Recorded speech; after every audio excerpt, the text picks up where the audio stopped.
Hi friends, ఈరోజు పచ్చి రొయ్యల బిర్యానీ చేసామండి. బిర్యానీ ముందుగా నెయ్యి వేసుకొని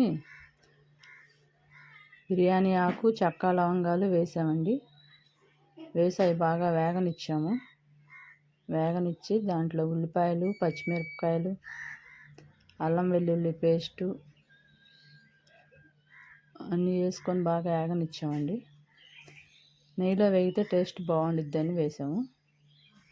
ఉల్లిపాయ, బంగాళదుంప, పచ్చిమిరపకాయలు, క్యారెట్ ముక్కలు, ఒక టమాటా వేసామండి. అవి మొత్తం వేసాము, కొంచెం బాగా మగ్గనిచ్చాము. బియ్యం మట్టికి కొంచెం హాఫ్ మట్టికి ముందుగానే ఉడకబెట్టుకున్నామండి.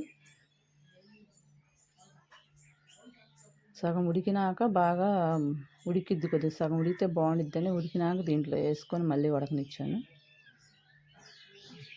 మొత్తం బాగా వేగనిచ్చాను.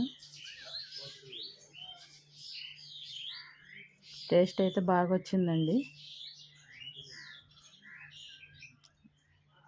రొయ్యల్లో పసుపు, కారం, ఉప్పు, ఒక నిమ్మకాయ వేసి బాగా కలిపి ఒక 1/2 అవర్ నానబెట్టానండి. అట్లా కలిపి పెట్టాను.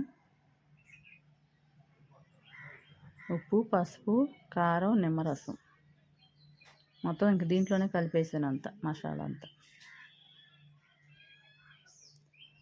బాగా వేగితే నెయ్యిలో బాగా టేస్ట్ వచ్చిద్ది. బిర్యానీ ఆకు అండి, బాగా మెత్తగా చేసేసాను, టేస్ట్ బాగుండిద్దని. 1/2 అవర్ సగం ఉడికించానండి. బియ్యం మొత్తం ఉడకకుండా సగం ఉడికించాను. ఈ హాఫ్ ఇప్పుడు దీంట్లో ఉడికించుకుందామని వేస్తున్నానండి. ఉడికినాక బాగా టేస్ట్ వస్తుంది. కొంచెం బాగా మెత్తగా అవ్వకుండా దీంట్లో కలిపేసేసాను. ఉడుకుతుందండి.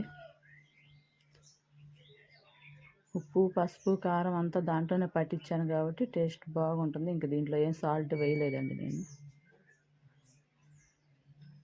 చూడండి, రెడీ అయింది, ఎలా ఉంది కలర్ఫుల్గా. టేస్ట్ కూడా బాగుందండి, తిని చూసాము. మీరు కూడా ఒకసారి తయారు చేసుకోండి పచ్చి రొయ్యల బిర్యానీ.